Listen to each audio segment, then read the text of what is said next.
नमस्कार साथियों, आज हम आप लोगों के बीच में लेकर आए हैं कक्षा 10 ले हिंदी का। ठीक है, बात करते हैं जैसे कवि एवं लेखक के मतलब रचना एवं रचनाकार कौन कौन है। तो हम बात करते हैं हिंदी काव्य साहित्य का विकास, ठीक, यह इतिहास, इनके बारे में बात करते हैं कि कौन सी रचना किनकी है। ठीक है, बोर्ड एग्जाम के लिए बहुत ज़रूरी है। ठीक, तो हम बात करते हैं पहला प्रेम वाटिका।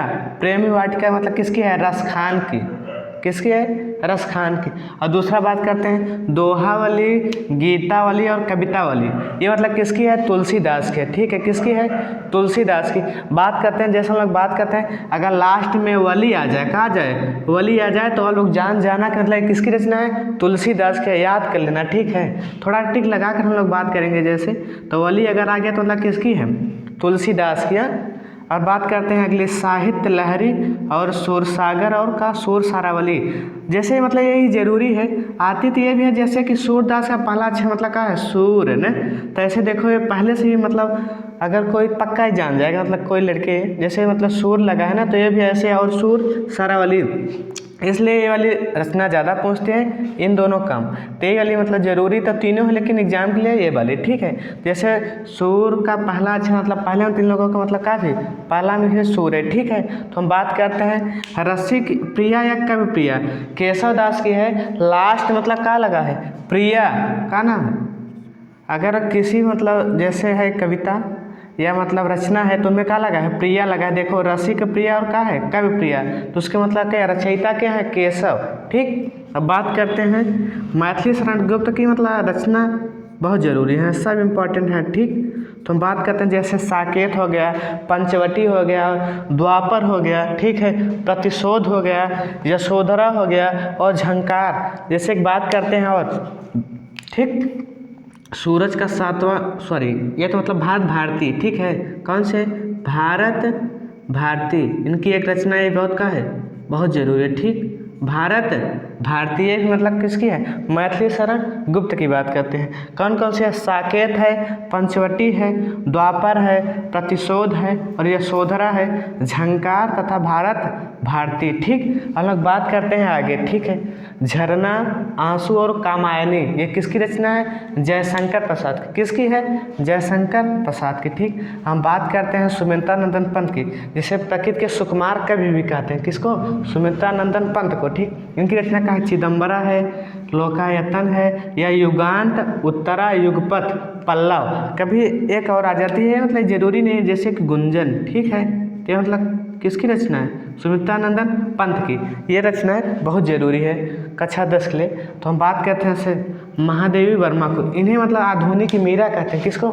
महादेवी वर्मा मतलब क्या कहते हैं? आधुनिक मीरा कहते हैं। ठीक, इनकी रचना कौन सी है? निर्जा है, निहार है, रस्म, रथ और यामा है, अग्निरेखा है, दीप शिखा, सांध्य गीत है और संधिनी। इन किसको? महादेवी वर्मा को मतलब क्या कहते हैं? आधुनिक मीरा कहते हैं। ठीक, हम बात करते हैं आगे मतलब किसकी? सुभद्रा कुमारी चौहान। ये कौन से? मुकुल पहली है, दूसरी कौन है? त्रिधरा, बिखरे मोती, कई सारे रचनाएं और हैं लेकिन वो जो एग्जाम के लिए ज़रूरी है वही। ठीक, तो हम बात करते हैं सुभद्रा कुमारी चौहान की एक है ना मतलब झांसी की रानी, वो खूब लड़ी थी मर्दानी वाली, वो झांसी की रानी थी। तो मतलब इन्हीं की रचना है। ठीक है, फिर हम लोग आगे बढ़ते हैं। ठीक है, आगे बढ़ते हैं हम लोग। अनामिका, ठीक, ये किसकी है? सूर्यकांत त्रिपाठी है, निराला जी, जिसका मतलब नाम का है निराला। और बात करते हैं सूरज का सातवां घोड़ा, ये बहुत ज़रूरी है, बहुत इम्पोर्टेंट है। ठीक है, सूरज का सातवां घोड़ा और इनकी अगली मतलब क्या है? कनुप्रिया। ठीक है, ठंडा लोहा, ये भी बहुत जरूरी मतलब किसके? धर्मवीर भारती का। ठीक है, हिम तरंगिणी मतलब किसके? माखनलाल चतुर्वेदी की है। और अगली मतलब क्या है? समर्पण है। ठीक है, ये मतलब बहुत ज़रूरी है, इनकी भी रचना और समर्पण दोनों बहुत ज़रूरी है। अहिम किरीटिनी, ये मतलब कौन सी? अगली रचना है। ठीक, हम बात करते हैं रामधारी सिंह दिनकर, इनकी मतलब सारी रचनाएं बहुत ज़रूरी हैं सब। जैसे कि मतलब उर्वशी हो गया, हुंकार हो गया, रेणुका हो गया, उजली आग हो गया, हारे की हरिनाम, सीपी और संग, नील कुसुम आदि रचनाएं हैं लेकिन जो बोर्ड एग्जाम के लिए ज़रूरी है उन्हीं रचनाओं को लेकर हम लेकर आए। ठीक है, बात करते हैं युग धारा मतलब किसके है? नागार्जुन की है। किसके? नागार्जुन की।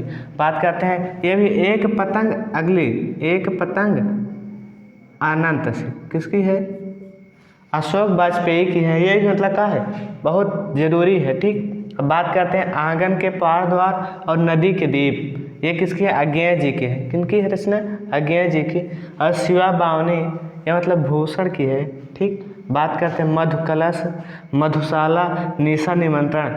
ये अमिताभ बच्चन के पिताजी हैं हरिवंश राय बच्चन। ठीक ठीक है, जिनका जन्म स्थान मतलब कहाँ है? प्रयागराज, इलाहाबाद में। ठीक, बात करते हैं खुमान रासो। इनकी अगली रचना का दलपत विजय। इनकी रचयिता कौन है? दलपत विजय है। और बात करते हैं कश्मीर सुषमा, श्रीधर पाठक की। ये भी रचना मतलब बहुत ज़रूरी है। ऐसे ही वीडियो पाने के लिए मेरे चैनल को सब्सक्राइब कीजिए और वीडियो अच्छी लगी हो तो लाइक भी कीजिए।